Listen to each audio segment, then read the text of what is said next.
La Asociación Evangelística Luis Palau presenta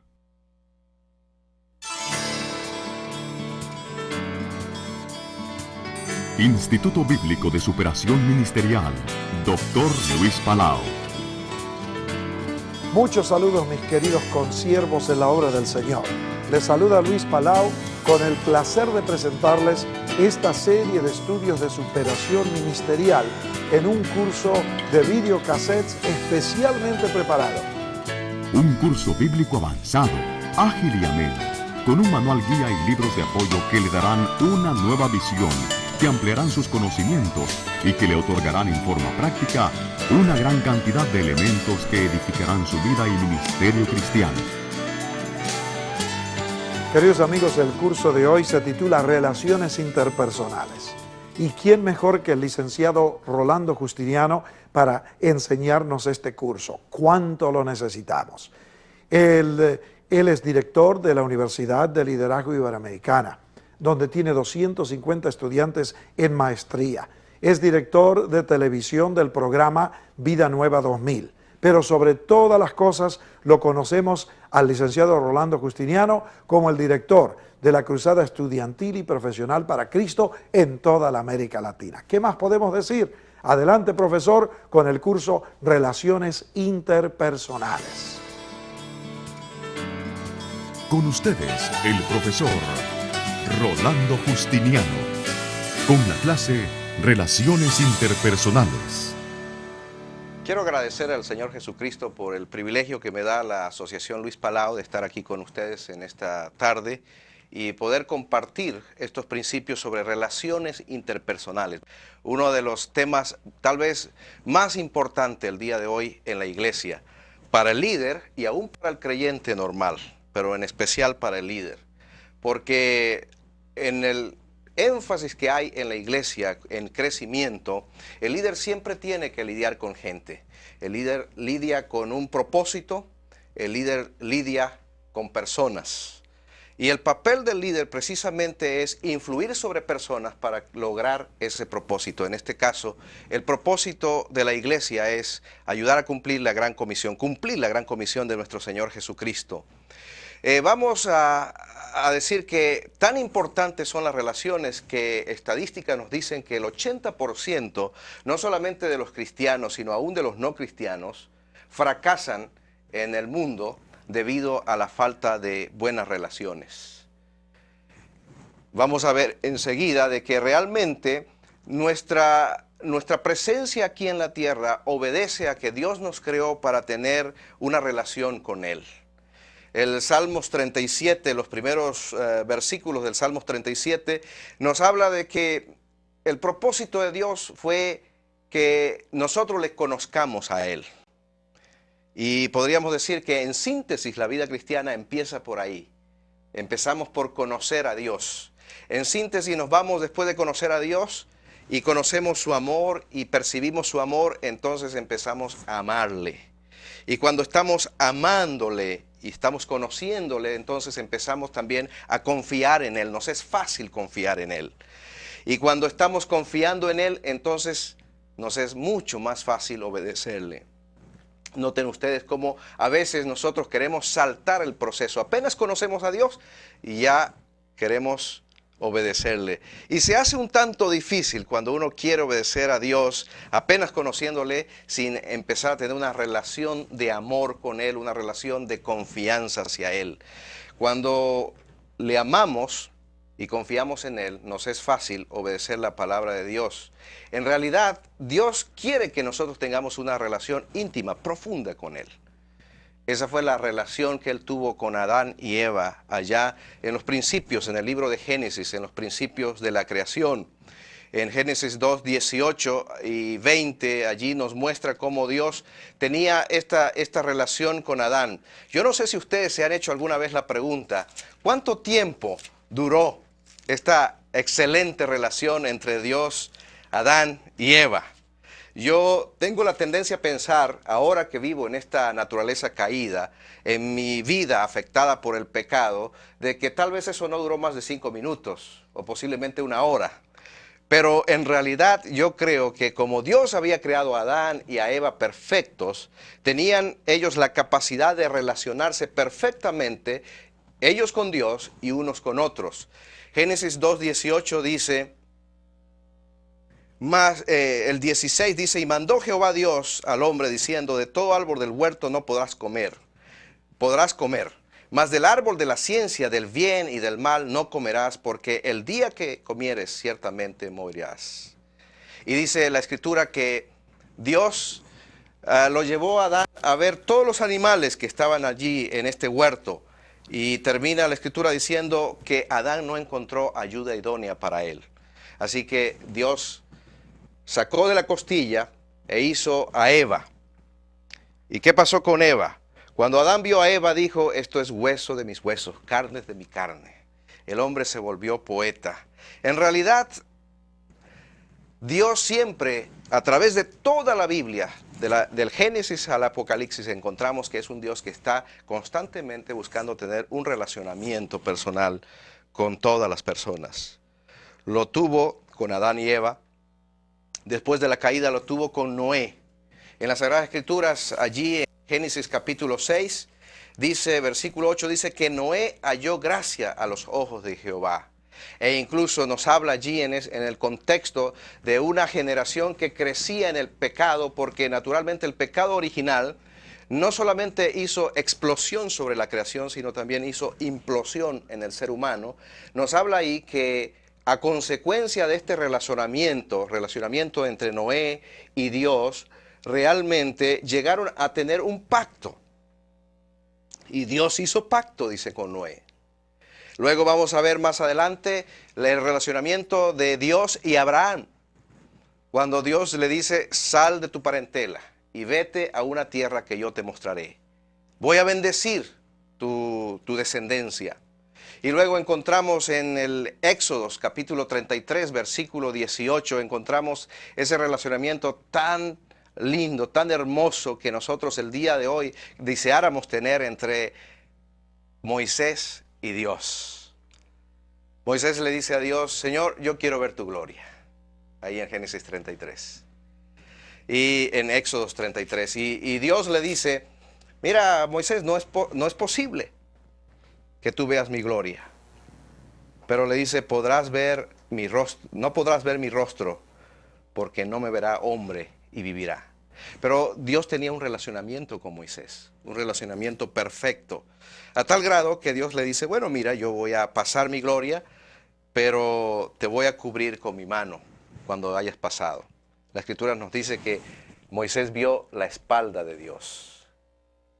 Y ese es el deseo que todos nosotros tenemos, de tener esta relación con Dios tan perfecta el día de hoy. Sin embargo, estamos afectados por el pecado original. ¿Cómo podríamos definir relación? La definición de relación que yo he encontrado más práctica es que relaciones es la habilidad de establecer lazos profundos con otros sin temor a ser rechazados y con quienes compartimos nuestros pensamientos, nuestros sueños, nuestras aspiraciones, nuestras emociones. Si en esta tarde tú quieres medir más o menos cómo anda el termómetro de tus relaciones, pregúntate, ¿cuántos amigos íntimos tú tienes? ¿Cuántos amigos íntimos tú tienes? No te estoy preguntando cuántos hermanos en Cristo tienes. Amigos. Es la gran necesidad en la iglesia de que, además de ser hermanos en Cristo, seamos amigos. Que podamos reflejar lo que la Escritura dice, que David y Dios eran amigos. De hecho, el rey David es conocido como el amigo de Dios. El amigo de Dios. De tal manera entonces decimos que el pecado, noten ustedes, el pecado original afectó la capacidad en el ser humano, hombre o mujer, de relacionarse con Dios en primer lugar y de relacionarse con su prójimo.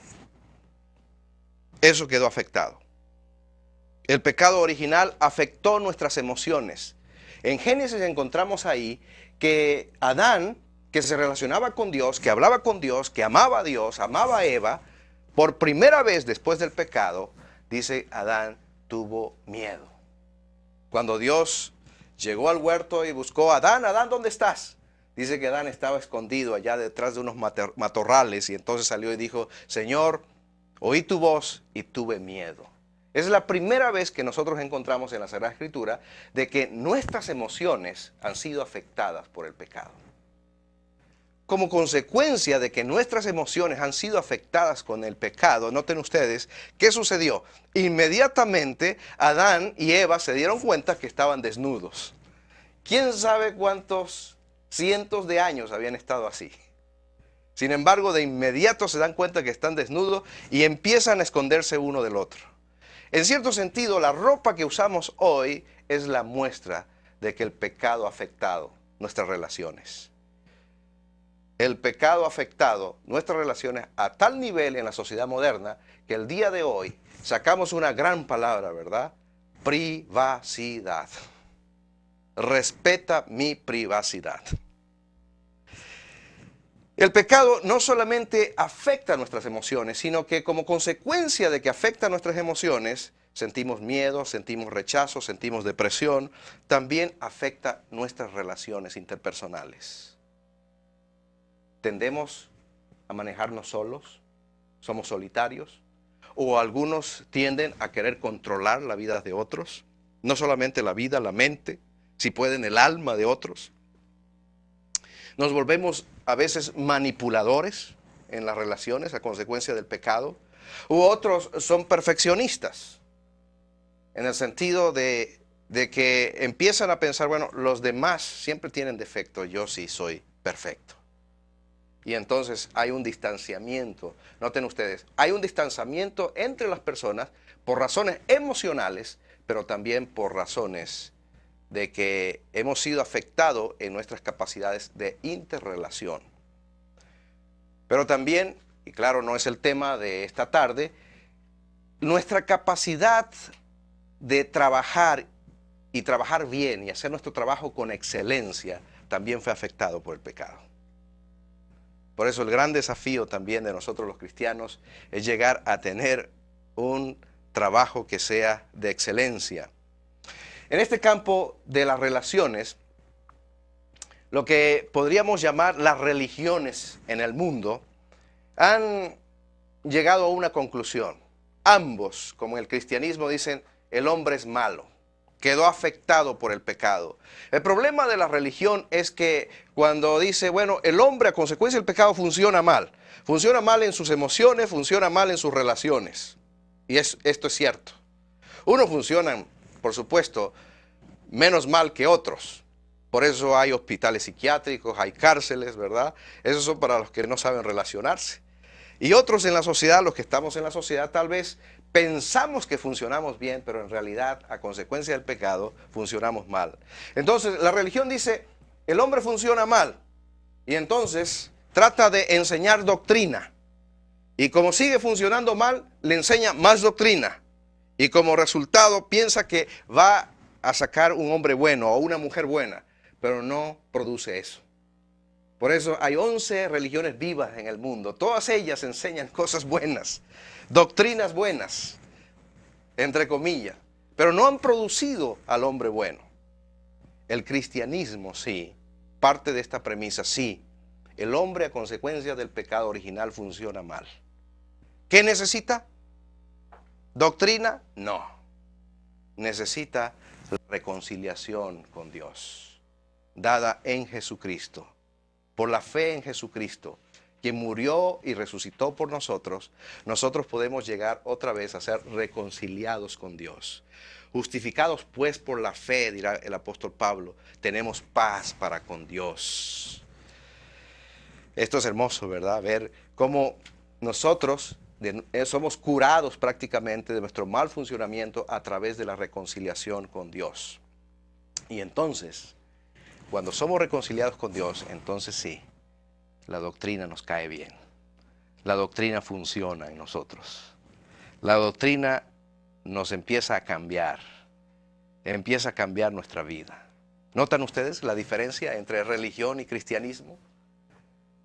En realidad, cristianismo es relación, tal como en los últimos años, gracias a Dios, la iglesia ha ido encontrando de que el cristianismo es relación con Dios. Así que la reconciliación por la fe en Jesucristo nos reconecta con Dios, pero no solamente nos reconecta con Dios, sino que también nos conecta con nuestro prójimo. Y podríamos decir, nos conecta de una nueva manera, de una manera distinta con nuestro prójimo. En Colosenses capítulo 1, 19 al 22, allí el apóstol Pablo nos explica de una manera casi profunda cómo va sucediéndose este hecho de la reconciliación y va produciendo un efecto. Colosenses capítulo 1, versos 19, dice de la siguiente manera: por cuanto agradó al Padre que en él habitase toda plenitud, y por medio de él reconciliar consigo todas las cosas, las que están en la tierra como las que están en los cielos, haciendo la paz mediante la sangre de su cruz.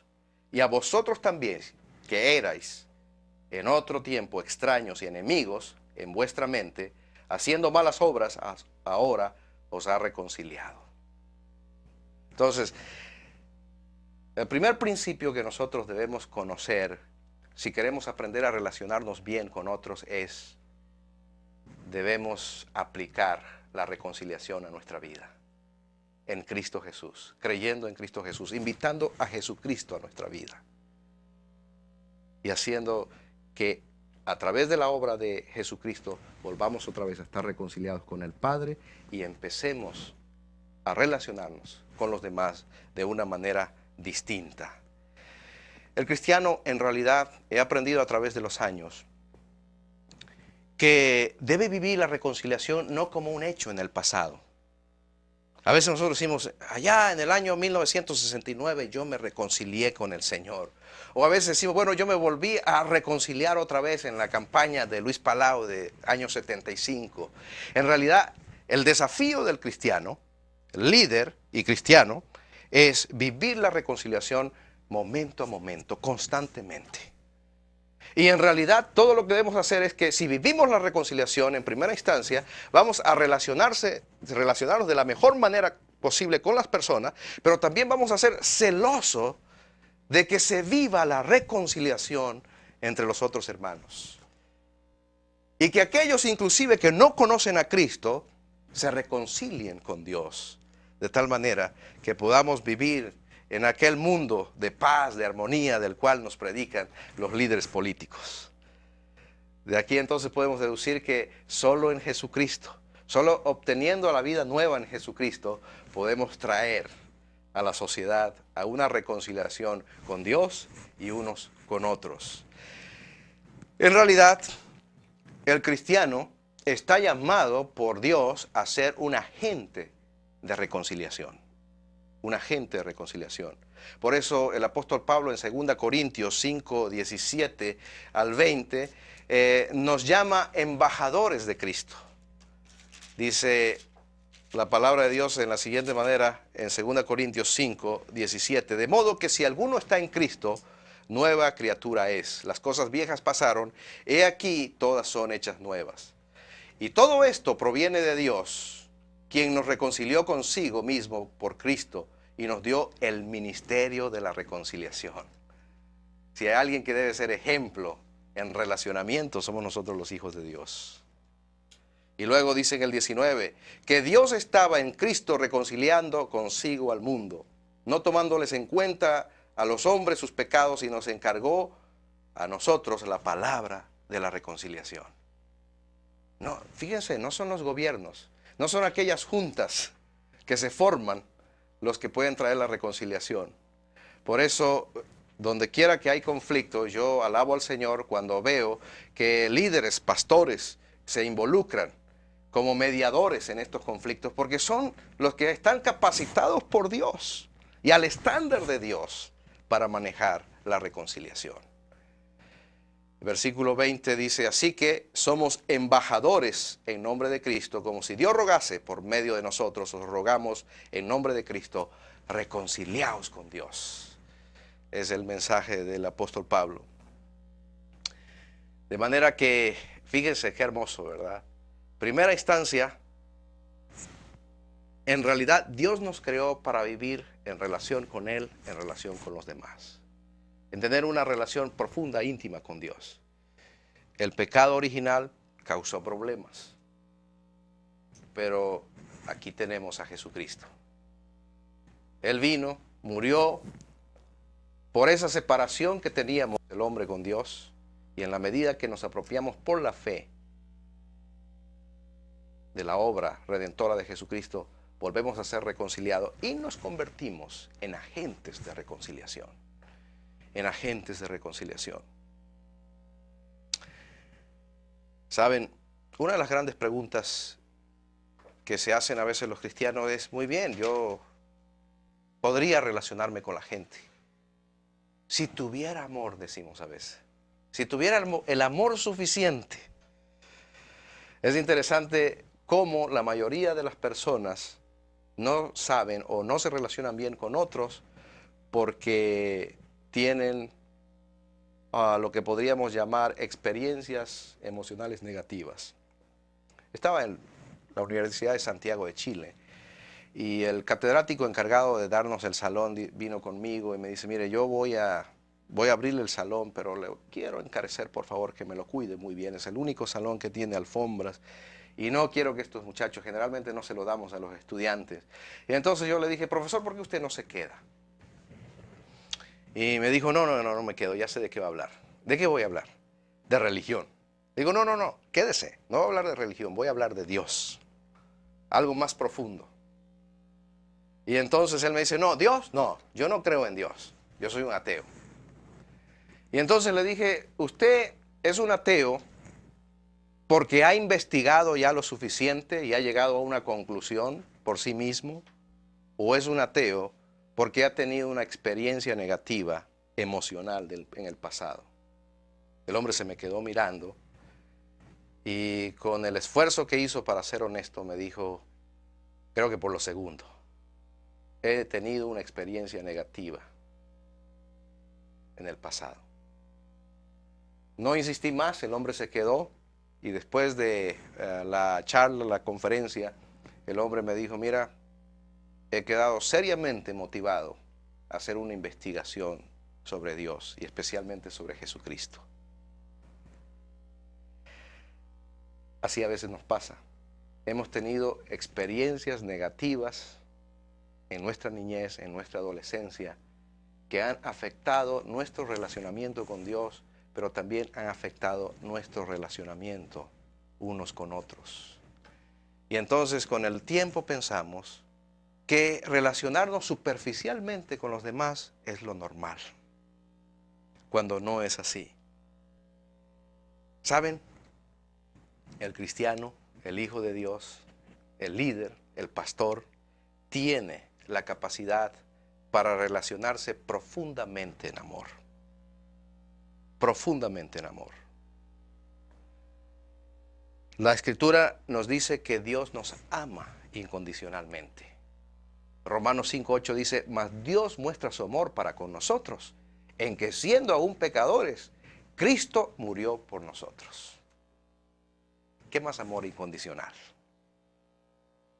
Estaba viviendo un tiempo en México y allá en México fui a la calle y desafié a un joven a venir conmigo y vivir por un tiempo, Rafael. Cuando el Rafael leyó esto, me preguntó, ¿esto es verdad? Sí, es verdad, Rafael. Rafael estaba metido en la droga y dice, ¿qué pasaría si yo me fumo un cigarrillo de marihuana aquí? Dios te sigue amando. No puede ser. Sí, Dios te sigue amando.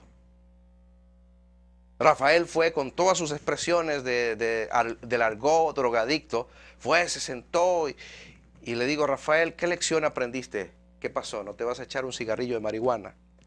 Y vino y me miró fijamente a los ojos y me dijo, cuando uno lo aman tanto, ¿ya para qué? El amor, mis amigos, mis hermanos, es liberador.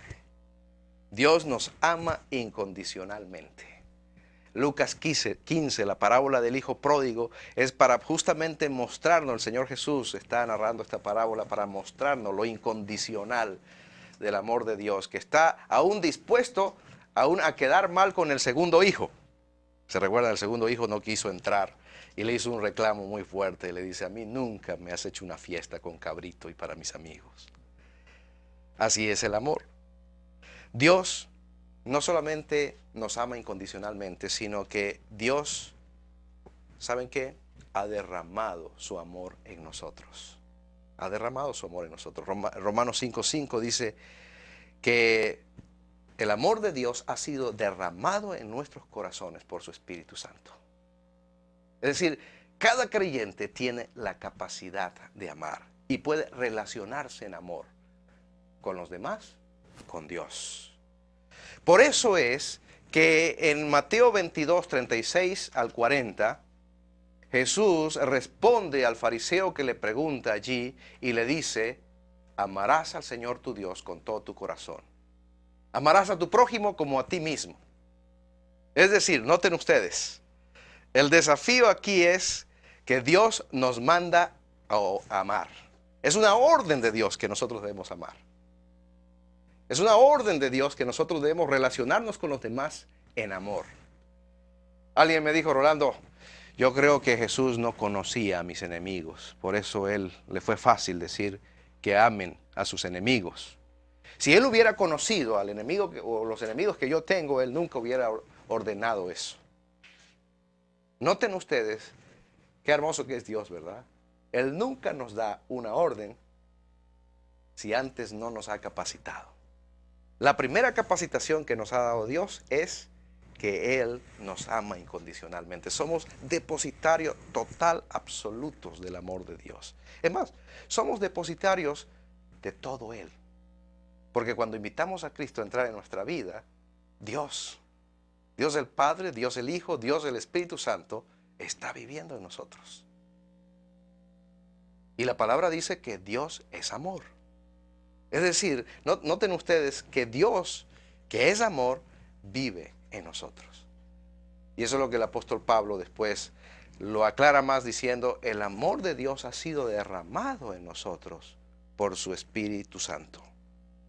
Así que sí, podemos amar. Y lo que es más, podemos amar con el amor de Dios. Con el amor de Dios, el amor agape. El que se define en términos de Romanos 5:8. Amar a pesar de. Mas Dios muestra su amor para con nosotros en que siendo aún pecadores, Cristo murió por nosotros. Es distinto inclusive al amor filial o el amor fileo, que es un amor que es inculcado, ¿verdad?, en nuestra familia. No le pegues a tu hermanito, saluda a tu primo, ¿verdad? Dale un beso a tu tío. Ese es el amor filial, es inculcado en la familia. Es distinto inclusive al amor eros, que tiene que ver con lo erótico, lo sensual, lo sexual.